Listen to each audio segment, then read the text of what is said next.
Lorenzo Lingard, of course, was the #1 or 2 rated back, depending on your service, coming out of high school, if my memory serves me. And he's got a recovery process going on right now that's being asked about, Cam. Yeah, I haven't heard much about Lingard, but I've seen, his posting on social media about, just wanting to get back out there and everything. So I haven't heard any setbacks or anything. So we'll see.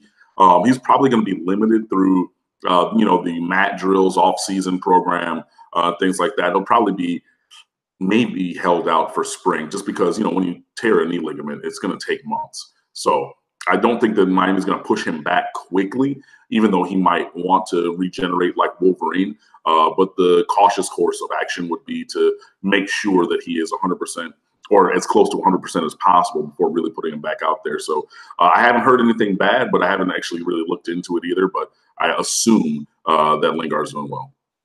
We've received our first Florida-Miami prediction, and it comes from George, and I think I prefaced you on George last week, so you know what's coming.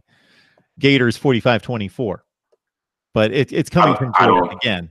Right. I mean, I get where you come from, and if I were objectively to pick this game right now, I would probably lean with Florida objectively. Obviously not in my heart because I sit here wearing a pullover, but I don't foresee 45 points.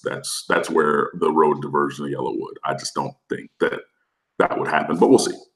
Not unless the Florida offense gets immensely better and the Miami defense immensely worse. But based on 2018 and what we would project out of those two units over the coming off season, yes, we're talking about a marginal offense by Florida standards, a marginal offense, though talented, and a Miami defense that I would rank.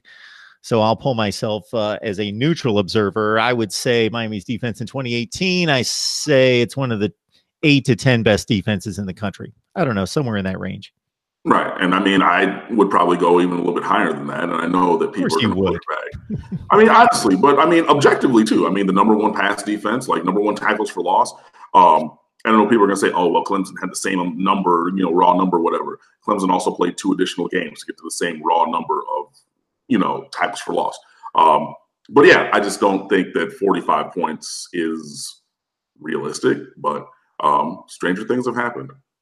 Cam, what do we know about Dan Enos's scheme? Do we know a lot about Dan Enos? Yeah, definitely we have. That was a thing that I talked about being in the works last time. If you want to go on stateoftheu.com, our X's and O's guy, Justin DeTavio, actually took a look at several versions of Dan Enos's offense, going back to his time at Arkansas, which is when he was offensive coordinator and running the offense. So there was a year, I forget the number, 2014, I want to say, 13, something like that, when he had NFL level talent and they were doing really well. You can look at that and some of the things that they did there. And then, obviously as the talent kind of fell off there in Fayetteville, then the performance did as well, because you had to have good players to make good plays. But that is a thing that we've already evaluated and looked at on State of the U, so please go check that out. We've also talked about Tate Martell individually, what his skill set is and what he could potentially bring to the offense if he gets his waiver to be able to play this year. And of course, if he were to win the quarterback battle, because like I said, it's going to be him, Jaron Williams, N'Kosi Perry, Cade Weldon, and then maybe even Peyton Matoka or Lance Legendre who come in. So there's going to be multiple guys. And, Manny Diaz has said that everybody has a clean slate.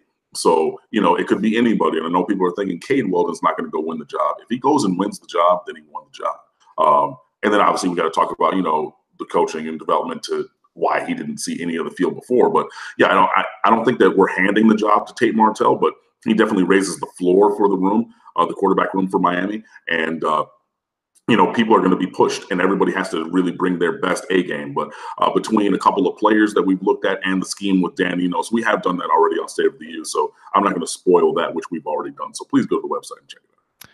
All right. Cam Underwood, State of the U. And again, please blame me. throw your arrows at me for the mishap tonight. It all had to do with work, and I scheduled Cam first because a bunch of other people got to me first, and I slotted them, and I left some time, and then it didn't work out, and then I backed up Cam to the beginning, which worked in theory, but didn't work in regards to timing. So it'll especially hurt many of you and Cam possibly, although Cam, it's not going to hurt Cam. Many of you who are soaking up the information that I am leaving the live stream here for Florida Gator talk. So it's not just that we're getting the live stream short, but I got a Florida guy at 7:45. Yeah, no worries, no worries. So, George, I'm sure you'll tune into that. But yeah, thanks for tuning in. Like I said, I did try to talk as quickly as I could. And, next time when we stretch it out, maybe we'll get some more questions. Absolutely. So we've got plenty of offseason left, plenty of Cam left, and obviously we will take him whenever we can get him.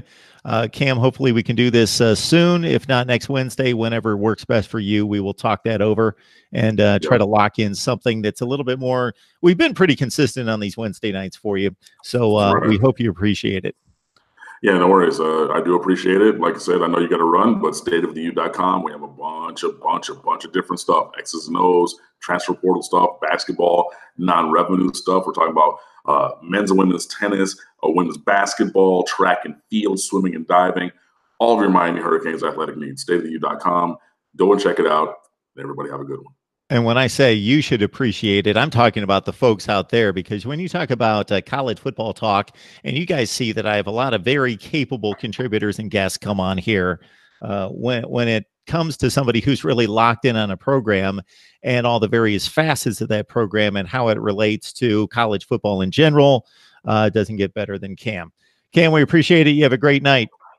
Thank you. I always appreciate the compliments. Go ahead and run over and talk about that terrible, terrible team from Gainesville. Bye.